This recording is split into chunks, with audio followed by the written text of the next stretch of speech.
Patel College. And this afternoon, as part of our sustainability series, we are very pleased to have Maya van Rossum as our speaker. Maya is the founder of Green Amendments for the Generations, a grassroots nonprofit organization that promotes constitutional recognition and protection of environmental rights in all over the country, right? In every state. And ultimately, of course, doing that at the federal level, because then it will apply to all the states. I will let Maya expand a little more on her activities, and then we are eager to see her presentation. Maya? Great. So thank you very much for that. And I am going to do my check-in and make sure that my slideshow is what you all are seeing now. Great. Great. So thank you very, very much for everybody joining us today and for this opportunity to talk about this powerful pathway for environmental protection. I'm really grateful. And yes, I have a book, and the book is about it. There's a second edition that's coming out November 1 that I'm really excited about. But so I am Maya van Rossum, and I really wear two hats. For the last 30 years, actually sort of my first hat is that for the last 30 years, I've had the honor of serving as the Delaware Riverkeeper and leader of a 4-state organization called the Delaware Riverkeeper Network that engages in advocacy and litigation and very literally fights the good fight for our beautiful Delaware River and its entire watershed. But as an outgrowth of that work, which you're going to hear a little bit about, I've also more recently founded a national organization and really a national movement called Green Amendments for the Generations, which is about advancing constitutional environmental rights. And it's part of that effort why I wrote my book, to help explain and inspire this pathway for protection. Now, I really believe, as a result of my 30 years of environmental activism and as an environmental attorney, that really here in the United States of America, we need a new pathway for environmental protection, a pathway that will bring transformational change. Now, when I say that to audiences, inevitably, sometimes it's everybody, it's at least somebody who sort of thinks to themselves, oh my gosh, Maya, why do we need a new pathway for environmental protection? Why are you saying this? Whether you look at the state level or the federal level, we have hundreds of thousands of environmental protection laws and regulations, policies, programs, agencies, all of which are focused on protecting the environment. So why do you say we want something new? Why do you say we need something new? Well, the thing is, whether you're in Florida or in any state across the nation, the way this current system of laws works, the way our system of environmental governance works in states across our nation and at the federal level, is this is a system that's focused on legalizing environmental pollution, degradation, and harm. As long as you get the right reviews by the right agencies and the right permits at the end of the process, you very literally become entitled under the law to pollute and degrade our environment and really have very serious consequences for neighboring communities. This is not a system of laws and governance that is focused on prevention of harm first. It is a system filled with gaps and loopholes, so all kinds of environmentally polluting and degrading activities evade regulation of all kinds. And even when we do have well-written laws and regulations on the books, often they suffer from poor implementation, either because politically the will isn't there or the financial resources aren't there. I really don't end up caring why. We just know for a fact that this system of laws is poorly implemented. And it is a system where environmental racism is literally built in. It is an accepted outcome. It is sometimes unintentionally, but too often intentionally, a system where communities of color, indigenous communities, low-income communities, immigrant communities become consistently and continuously targeted for highly polluting industrial operations and environmentally degrading activities. And as a result of this system of laws and the way this system is designed to operate across Florida, across our nation. People are drinking contaminated water, breathing polluted air, species and ecosystems of all kinds are being harmed, and of course, we're facing a climate crisis. And so we can see, whether we do an analysis of how the law works or whether we look at what's actually happening on the ground in this system of environmental protection here in the United States of America, we can see that something powerful and important is missing. And I would suggest to you that one of the critical things missing is that we don't give constitutional protection to our environmental rights. We have all kinds of rights here in the United States of America, the right to free speech and freedom of religion. We've got private property rights. We even have the right to bear arms. Yes. But we do not have a right. I guess the chair is. Please, excuse me, Maya. Okay. Could you please right in mute? front of and I'll get it. Okay. And then I move everything and I get ready to sit down. So everything is ready to go? Okay, thank you. Go ahead, Maya. You are muted. Oh, I thought I muted them. I ended up muting me. Yes. Myself. Anyway, okay. So, here in the United States of America, while we hear a lot about people having right to clean water and clean air, the fact of the matter is that this is a right that we hold in our hearts and a right that we hold in our minds because it is not a constitutionally recognized and enforced right, it is not actually a right that makes any difference, right? It is not a legal right the way those other fundamental rights are, like free speech and freedom of religion. And that's the way it is across our nation, in state constitutions across our nation and at the federal level, except with very limited exception.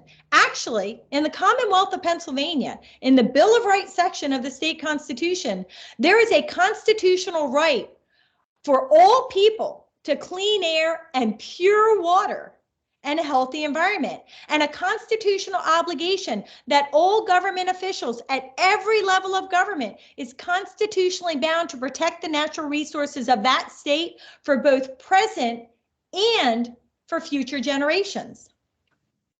Now, the thing about this language and this right is it's actually been in the Pennsylvania Constitution for over 5 decades. But unfortunately, while it was added to the Constitution in 1971, very quickly, people really sought to use this language in ways that were just not appropriate. And long story short, the end result was that almost as soon as this language got added to the Pennsylvania Bill of Rights, it was declared by the courts to be just a statement of policy. And if you know anything about the law, when something is policy, what it really means is it's good advice. And as we all know in our lives, good advice, well, we can take it or we can leave it, right? We don't have to follow it. And that was really what happened in the Commonwealth of Pennsylvania. We had this great advice in the Bill of Rights section of the Pennsylvania Constitution, but the Pennsylvania legislators and government officials decided to ignore it. And so for 42 years, there was this great language in the Constitution, but nothing meaningfully had changed when it came to environmental rights or natural resources protection. It was during that 42 years that fracking came to the Commonwealth of Pennsylvania in about 2005, bringing with it all of its highly polluting industrial operations, bringing with it the devastation and desecration of the natural resources and ecosystems of the state, bringing with it contamination of rivers and streams and even drinking water supplies, bringing with it devastating air pollution, including climate-changing methane emissions, and bringing with it the proliferation of infrastructure that had its own set of harms, like pipelines and liquefied natural gas export facilities and compressor stations. And so the thing is, in the Commonwealth of Pennsylvania, fracking and the fracking industry, given the way the laws were written on the books at the state level and at the federal level, it was really pretty easy for the fracking industry to have their way with Pennsylvania's communities, with Pennsylvania's people and with Pennsylvania's environments, right? They just were overwhelming the natural resources and communities of the state. But for the industry and their friends in government, they felt that it wasn't easy enough to have their way with the environments and the communities of Pennsylvania. They wanted to find a way to make it even easier for themselves. And so very literally, leaders in the fracking industry went behind closed doors and wrote for themselves a piece of legislation that actually got passed in 2012 by the Pennsylvania legislature and was signed by the governor. Now, this legislation was really a literal gift basket to the industry. It did all kinds of bad things. It put in place automatic waivers of even the minimal environmental protection standards that would otherwise apply to this industry. It mandated that drilling and fracking well pads be allowed to be located in the heart of residential communities, as close as 300 feet from people's homes. It relieved the industry of the obligation to notify people who are on private drinking water supplies that their drinking water had become potentially contaminated by nearby fracking operations, and much, much more, right? Again, it was a gift basket to the industry. No wonder it was, because the industry wrote it for themselves. And so with this new law passed in 2012, while things were already bad in the Commonwealth of Pennsylvania because of fracking and these dangerous industrial operations, things were about to get a whole lot worse if this newly passed law, Act 13, had been allowed to be implemented. Now, I and my organization, the Delaware Riverkeeper Network, had been battling for many years against the fracking industry with varying levels of success. That's another talk and that's another story, and I won't go into that. But suffice it to say that as an organization that litigates, when this Act 13 was passed, we knew that we had to challenge it. We had to defeat it. We couldn't allow it to go into implementation. And so we were thinking about, like, how do we challenge this law? I mean, you know, the law was passed by the legislators, it was signed by the governor, so what can we do? We could protest. Protest wouldn't do anything. You know, it wasn't going to change anything because the legislators weren't going to listen. We could try to elect better people to office, but down the line, it would be too late, even if we were able to elect all good people to office. So we knew that we had to find a new pathway to challenge this law. And we remembered about this long ignored constitutional environmental rights amendment in the Bill of Rights section of the Pennsylvania Constitution, Article 1, Section 27. And so we decided that this law was so egregious that maybe we could overturn that 42 years of bad precedent and challenge this law on constitutional grounds and be victorious. And that's exactly what we did. We challenged Act 13, claiming that it would violate the environmental rights amendment of the Pennsylvania Constitution and the environmental rights of the people of that state. This case went all the way up to the Pennsylvania Supreme Court. And in December of 2013, we got this really powerful victory out of that Supreme Court, a very conservative court at the time, led by a very conservative Chief Justice. And despite the conservative nature of the court at the time, in December of 2013, we got this really powerful victory written by that Chief Justice. And I want you to read with me a few of the things that Chief Justice Ronald Castile wrote. And I apologize that I don't also have these slides translated into Spanish. It was just too much text. So hopefully I'm not offending anybody and everybody understands.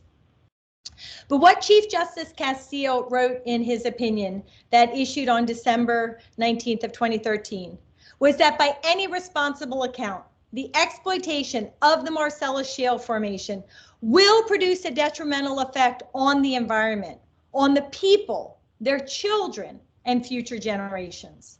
That the natural resources that were being harmed were resources essential to life, to health, and to liberty, and that as a result, the provisions of Act 13 that we were challenging were in fact unconstitutional because they would violate the environmental rights of the people of Pennsylvania. And in that moment, with that victory, we defeated the most devastating aspects of Act 13 before they could ever be implemented and change the landscape legally or in terms of the fracking industry.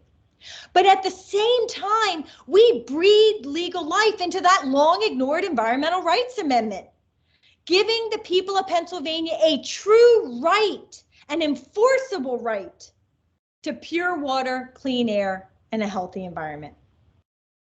Now, since that victory, of course, we at the Delaware Riverkeeper Network and other organizations in the state went forth to do the work of grabbing a hold of this newly enlivened constitutional right and put it to action, defining what it means to have a constitutional right to a clean, safe, and healthy environment, and then defending that right.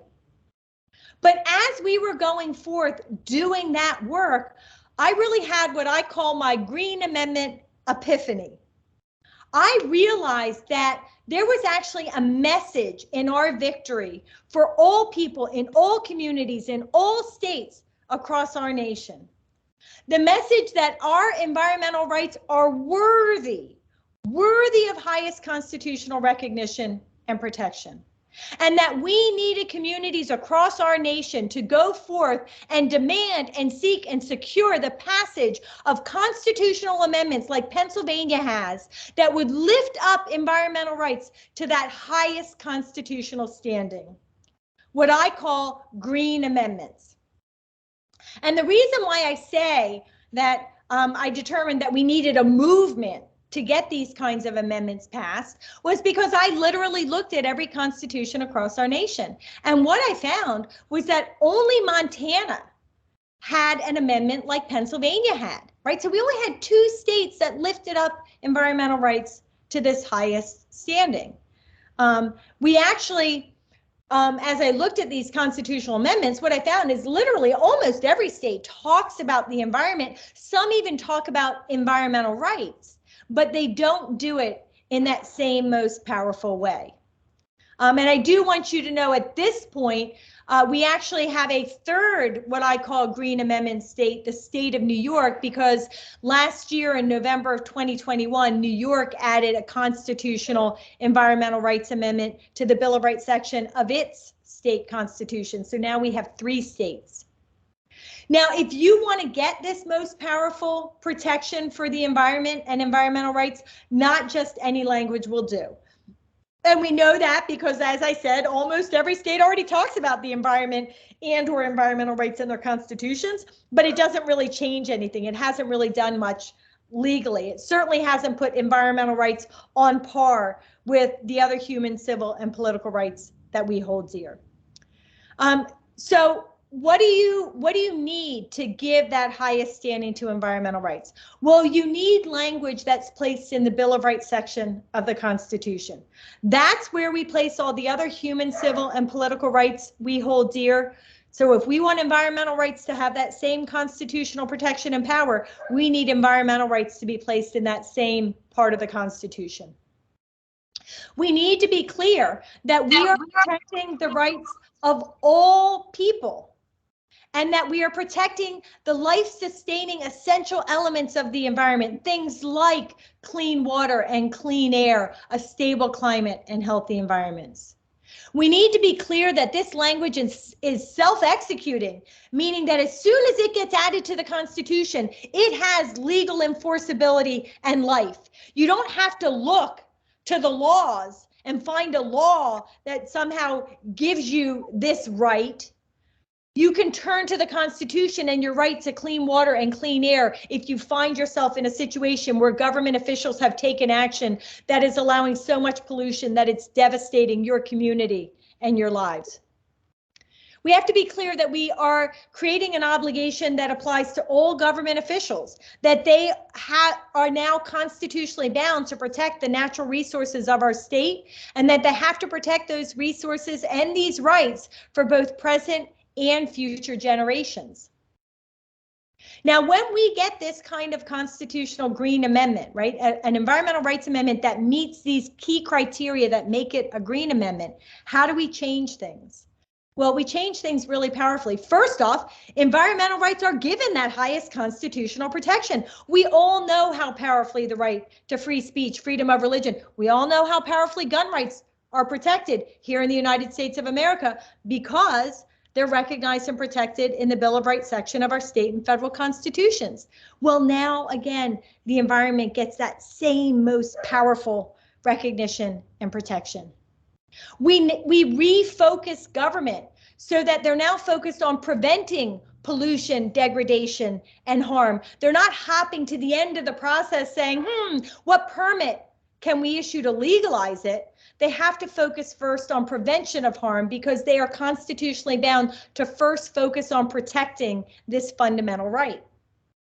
There is now a new layer of protection. So even when government officials say, well, we complied with the laws and the regulations on the books, so sorry that it means that that low-income community or that community of color is now continuing to be disproportionately impacted by pollution and degradation and is now facing a new industrial operation. Bummer for them because the laws on the books say we can do that. We now have this new right that is above the laws, the right of the people, all people, to a clean, safe, and healthy environment, right? We have that right now in the Constitution. When we get a constitutional green amendment, environmental justice is incredibly empowered because now all people have the same right to a clean, safe, and healthy environment, regardless of their race, their ethnicity, their socioeconomic status, their generation, geography, gender.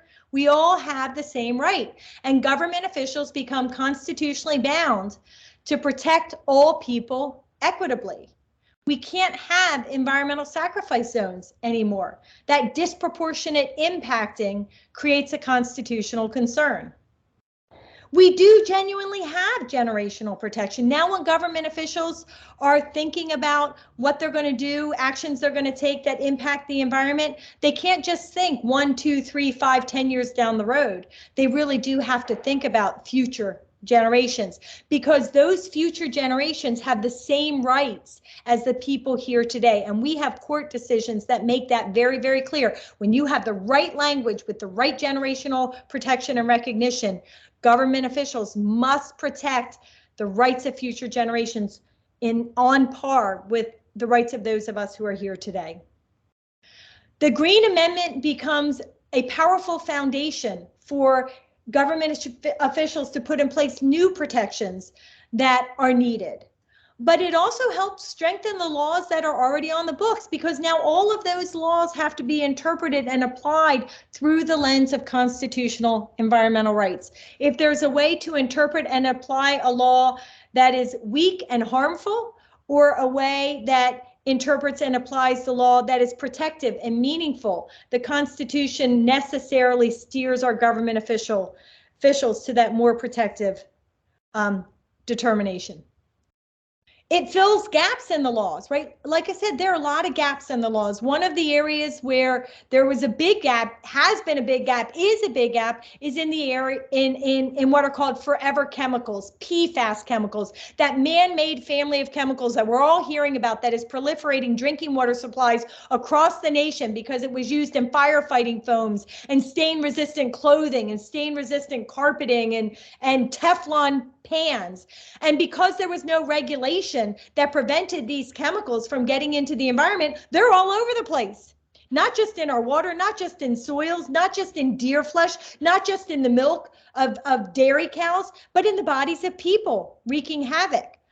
That harm happened because of an absence of law and regulation.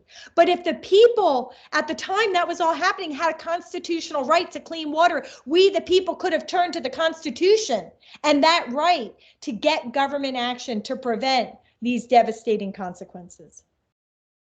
The goal of green amendments is to get better decisions, right? Get our government officials to do better by us when it comes to environmental protection in the first place.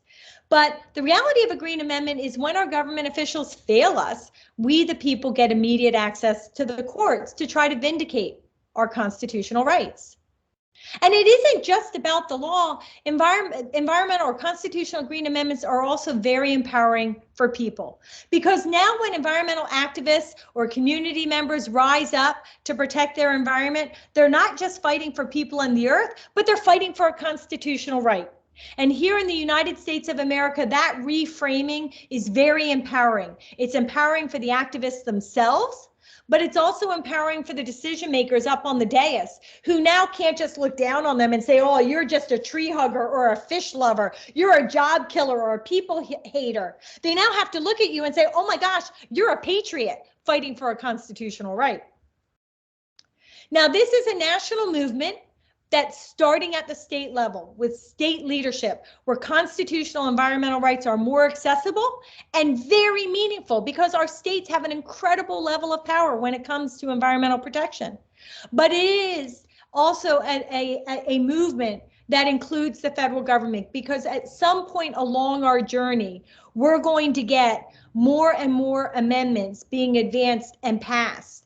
And it's going to become clear that we've reached a tipping point and that the time is right to pursue a federal Green Amendment. We're not there right now, but we'll get there in the next couple of years. And I hope you notice on my map, down at the bottom, Florida is now in green. We actually have a Green Amendment effort advancing in Florida. Now, the thing that I want you to know, right, I described for you all the best qualities of a constitutional Green Amendment. But everywhere where the Green Amendment movement is advancing, it's advancing based on the personality of that state, the personality of the leaders in that state, and based upon the laws of those states that are already in existence. So every state amendment is advancing or has different language. And in the state of Florida, talking with legal experts and working with our activist leaders, there are differences in Florida law that require us to approach the Green Amendment movement a little bit differently, in a way that's going to be more step by step. And so the Green Amendment movement happening in Florida is about putting in the Bill of Rights section of the state constitution a new constitutional right that is in fact self-executing, but it is a right that's focusing on clean and healthy waters, and doesn't, which, in order to protect the water, you have to protect the air, you have to protect the land, you have to protect the ecosystems, you have to protect the climate. So you get to a whole lot of other issues through that clean water lens. But in terms of the specific language, the specific language is focused on the right to clean water and the people having a fundamental right to clean and healthy waters. And I don't have all the language. Florida's amendment is, because of the differences in the law in Florida, it is very long compared to other states, but that's very necessary and it's very powerful and it's very important for our Florida Green Amendment effort. And if you are actually from Florida and you want to get involved in this movement, there are two ways to get there. There's the website at the bottom, floridarightocleanwater.org. You can go right there, see the language, find ways to get engaged and get involved and be supportive. Or you can go to the page on the Green Amendments for the Generations website, which is www.flgreenamendment.org. If you go to that page, you'll see the language and find ways to engage in Florida, but you'll also see all of the other tabs from the Green Amendments for the Generations website, where we have a lot of resources about how Green Amendments make a difference for environmental justice and environmental protection and other ways that you can get engaged. And of course, there is the second edition of the book that is coming out very soon. It is being very well received. I'm very excited.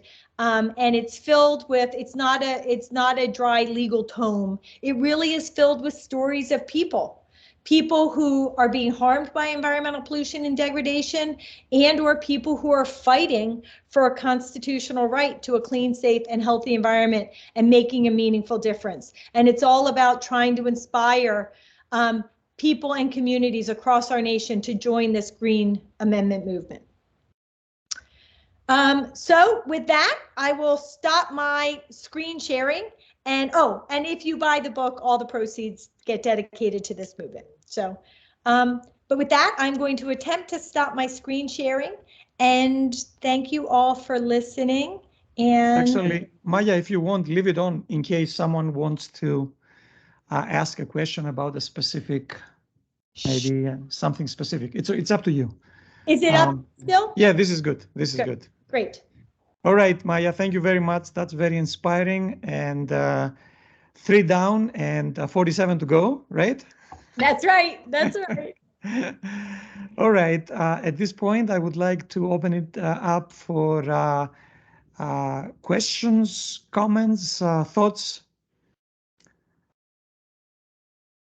You can raise your hand if you wish. Okay, Jessica, go ahead. Hi, Maya. My name is Jessica Modrak. Thank you so much for speaking with us today. Your passion and everything that you've done in order to kind of push this movement forward is really, really incredible. And thank you so much for sharing your story. The map that you showed a little bit earlier, I thought was incredibly interesting, especially the states that have, one more forward. Yeah, especially the states that right now there isn't any proposed legislation. What is like your strategy as like a movement to begin conversations in a lot of those states where the needle really isn't being moved? And so the dark green is where we have amendments. Mm-hmm. The middle green is where there is actual language proposed. Okay. The lighter green is there is and there's activism around it. The lighter green is there's language proposed, but the activism is really low level. And Okay. the yellow is there's no language proposed yet, but the grassroots organizing is happening. So that's just to offer some clarity on that. And really my strategy for the Green Amendment movement, and it's been this since the beginning, is to spread the message, try to inspire people to understand why this is such an important and powerful pathway for protection, but then to leave it to them to decide when they want to pursue it. Because the truth is, I really urge that I be part of the movement wherever it's happening, because I have a body of knowledge and experience to help in language creation and the grassroots organizing and doing what needs to be done. And in fact, it's a very simple idea, but it is actually quite complex to get right. And the challenge is the opposition, right, requires somebody who has the experience to know what they're talking about. So I can help with that. But all of that being said, I mean, I'm not going to come to Florida, or I'm not going to go to North Dakota or Wyoming or Nevada and say, hey, you should have a Green Amendment, and I'm just going to make that happen for you. Right? It has to come from the people. They're the ones who are going to convince their legislators. They're the ones who are going to vote on it ultimately. They're the ones who have to help craft the language that's the right language for their state and their movement. So I know it's a little bit silly, but I feel like I'm a little bit like a vampire, right? Like a vampire will only come into your house if you invite them in. That's kind of my rule of thumb, is I will only go into your state to actually try to move this movement forward if you invite me in, if there's an expression of interest. Now, that expression of interest comes from a variety of sources. Sometimes it's from a legislator who wants to make it happen. And so they're like right there front and center. And then what I do is I get in touch with the grassroots and help, get people mobilized and interested. Sometimes it comes from an organization, an environmental organization. Sometimes it's from one person. Our most powerful movements are New Mexico and Maine, or amongst our most powerful movements are New Mexico and Maine. And that began because somebody heard me on a podcast or somebody read my book and they literally picked up the phone and called me, and I literally answered them. And we said, okay, how are we going to make this happen? And we did. So that's very cool. So, but that's a good question. I appreciate it. Yeah. And I guess having now 3 successes, that gives you and everybody there is precedent on lessons learned, let's say, on how this can be successful, right? Yes, and even in the states where I'm working, for example, every state, this is not like a gimme, right? Like it's a high hurdle to get a constitutional amendment. So you don't just propose it and it sort of happens. It takes a couple of passes. And New Mexico and the legislative process in some states requires, you to go get legislative approval twice, or in a state like Florida, you can do it through ballot initiative purely by the people. And by the way, that is what's happening in Florida. And so when you go to that link, you're going to have the opportunity to sign on in support. So please do that, and please share, because a lot of signatures are needed, but I believe Florida can get there if we all work together. But anyway, you know, every time I work with a community in a state, somebody does a really cool strategy that made a difference, and I can share that with other states. Or there was a new argument against the language that I then was able to research and think through and push back on, and inevitably that challenge comes up somewhere else. So whatever it is, strategy, language, approaches, everywhere, or the legal precedent of successful use in Pennsylvania, Montana, and New York, all along the way, my being engaged lets me learn those lessons, as you said, and then help bring them to the other movements where things are happening. Yeah, and I will go in a second to questions from the audience, and to mention here that Florida in the last few years has, we have had very successful outcomes in through voting, basically, of amendments that were proposed by other interests, the industry. For instance, the solar amendment is one that was defeated, and where the language put together by the industry was so confusing that even, you know, some of us who are in this industry, we couldn't figure out what exactly is being stated. So and we were surprised. I think 60% vote, the vote, the outcome was. So there is a history. So I think things can happen, and we need to push for those. Okay, I was going to go to Astrid, but she has there. David, go ahead. Yeah, thanks so much for the.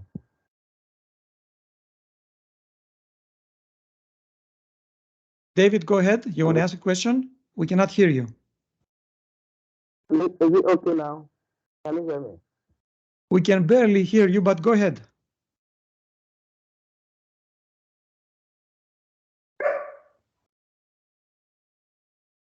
Is it better? Yes. Can you hear me now? Yes, we can hear you now. Go ahead. Okay, that's fine. Calling from Ghana, West Africa. I'm so grateful for this conference this evening, and I feel that this meeting is personally meant for me. Someone coming from West Africa, a country like Ghana, we have a lot of gold. And as a result, the miners are destroying our forests, they are destroying our river bodies, they are destroying the farmland. You know, Ghana is, I think, second or the first producer of cocoa in the world. And they are destroying all these things in the quest of what? Getting the gold from the soils. And the long-term effects. Just last month, the Ghana Water Sewage Corporation said they have to spend a lot of money to get. Uh-oh, do we lose him? I think we lost. Listening to your message, you are mostly centered in America. Do you have plans, or do you have intentions of widening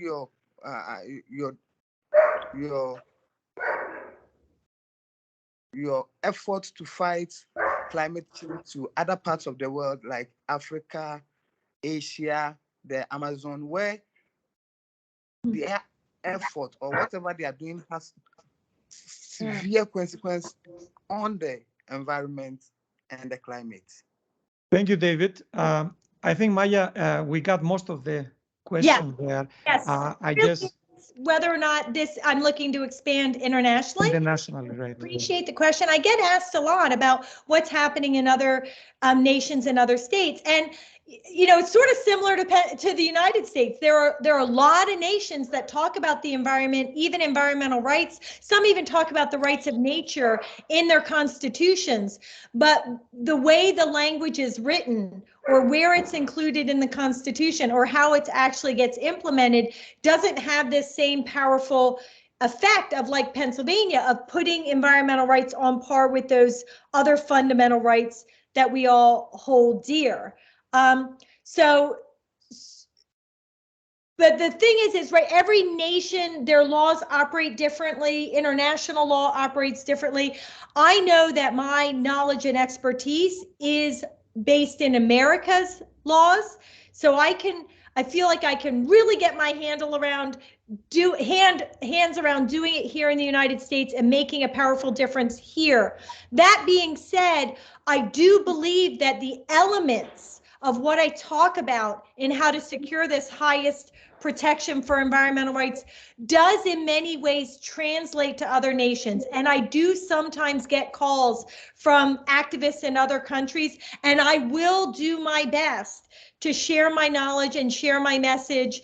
So far, it's just been about sharing information and talking it through. But if there was more that I could do to help save the world and save communities around the world, I would be honored to accept the challenge. So, but I do feel like I have a lot of knowledge and experience based in U.S. law that makes me uniquely qualified to do it here versus other places. Great. Joseph has a question. Hi, Maya. This is Joseph from Florida, and I have a question regards the Supreme Court, which has made some judgments, some decisions lately that have impacted the authority of the EPA. And I believe there's a case coming up in which they may redefine wetlands in a potentially bad way. What is the connection between what the Supreme Court says regarding our environmental protections and what a green amendment in Florida would say? Does this make our amendment more important in the light of recent Supreme Court decisions? Such a great point. And yes, it 100% does.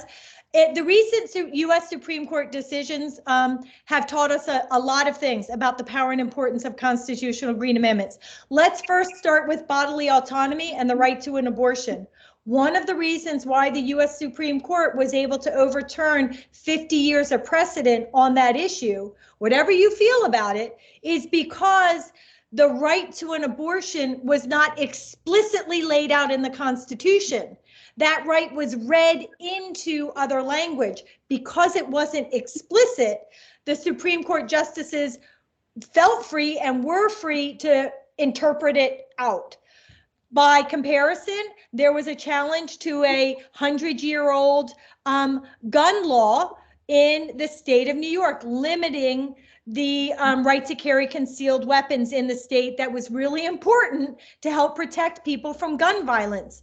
Because the right to bear arms is explicitly in the U.S. Constitution, the U.S. Supreme Court justices felt free to strike down that common sense law as infringing on this explicit right. In both cases, the explicit nature, the presence or the absence is what was key. Now, in the environmental context, the U.S. Supreme Court justice interpretations were really focused on whether or not Congress specifically empowered the federal agency to deal with climate protection in the way the agency was seeking to do it, which frankly was a great way to do it, but the Supreme Court disagreed. Because there was no constitutional right to a stable climate explicitly in the Constitution, it was pretty easy for the Supreme Court to look at the law and interpret it the way they wanted to, in a way that undermined the human right to a stable climate, but not the constitutional right, because the constitutional right doesn't exist. Same is possible with the determination of what is or is not a wetland and is or is not entitled to wetlands protection. Absent that explicit constitutional right, the Supreme Court, is pretty free to do what they want on the environmental front. So having explicit constitutional language is powerful and important. Ultimately, like I said, we will need it at the federal level to deal with federal laws and justices and agencies. But when it comes to the environment, our states have an incredible level of power. The federal government sets the floor, but the states can always do better. And if the constitutional right to clean and healthy water in Florida is added to the state constitution, then state government in Florida is going to be constitutionally obliged to do better and not just do that bare minimum, which is not enough. And the judicial system, right? Correct. And then, Yeah. right, it's the government officials. And yes, if it's in the Constitution, it just has so much more power. And again, our champions in Florida have done a really great job at making sure that the way we're advancing the movement in Florida, while it is different, you know, strikingly different than some of the other states, that's because that's what Florida law dictates. If we want to have a green amendment that's going to give us that greatest power and withstand the court system, right? And the way that operates in Florida. So, and also New York's language is very different than Pennsylvania. Now, New York could have done much more powerful language, but for a whole lot of reasons unique to New York, they chose a slightly different path, but it is a path that gives this powerful protection. Florida, it's a different path dictated by what is best for the state, but it is going to give this most powerful protection. And so again, I really encourage people to go to that website or go to the Green Amendments for the Generations website, find out about what's happening in Florida, sign and share and get involved because it's important.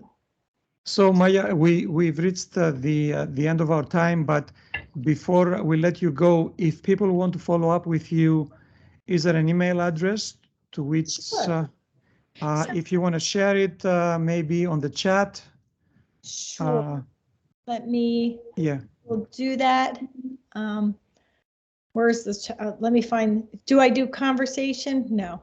Oh, there is a chat next to people up on the, you see it? Okay. I'm not, I'm going to ask you to put it in. How's that? Oh, yes, that's fine. That's fine. It's Maya. It's been, yeah, it's been listed. Yeah, I just saw it. Hold on for a second. Yeah. Sorry to be slow here. No, that's okay. It's Maya at forthegenerations.org, right? That's correct. Yep. Excellent. I would like to thank you, Maya, for joining us. This is a great effort, and there is a lot of room here to push for those amendments. We've learned from other amendments how important they are in certain rights being of ours being protected, and I think that's something very important we can pursue. And anybody who wants to follow up with Maya and get some guidance, feel free to email her and to also purchase her book, right?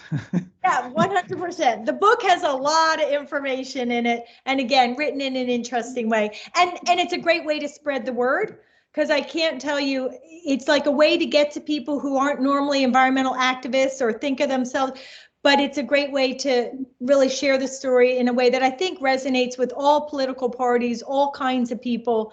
I try to address the economic importance of a clean and healthy environment and make clear this really is an all partisan effort for everybody, because we all need clean water and clean air, right? So looking very quickly, looking at the chat, David wants you to go to Ghana with a message. And Liz is saying, please do a book tour in Florida. So keep those requests in mind, okay? 100%. If you have an idea for where I should go and start my book tour, email it to me and we'll get on that. Oh, is that Mel? Hi, Mel. Mel is instrumental in the Florida effort, has been a real key leader. I'm so glad that she's here. I thought you were going to be on holiday. She's been essential in crafting this language and getting this movement going. And if Joe is here, I don't see his picture, but if he's here as well, maybe Joe asked the question. That was Joe. Yes, Maya. I can't get my. Okay. So we have two key leaders of the Florida movement joining us. They're really inspirational, and they've got their heads on straight when it comes to doing it the right way for Floridians. Great. Thank you so much, Maya. Thank you, everybody, for joining us. Right, just a few last words. Thank you, Maya, and thank you, everyone, for your participation. The recorded video will be posted on our YouTube channel. I'm pretty sure I added the link in the chat. Maybe tomorrow or perhaps a few days later. But anyways, thank you so much, y'all. Have a good one. Thank you, Long. Appreciate your support. Bye-bye, everybody. Bye-bye.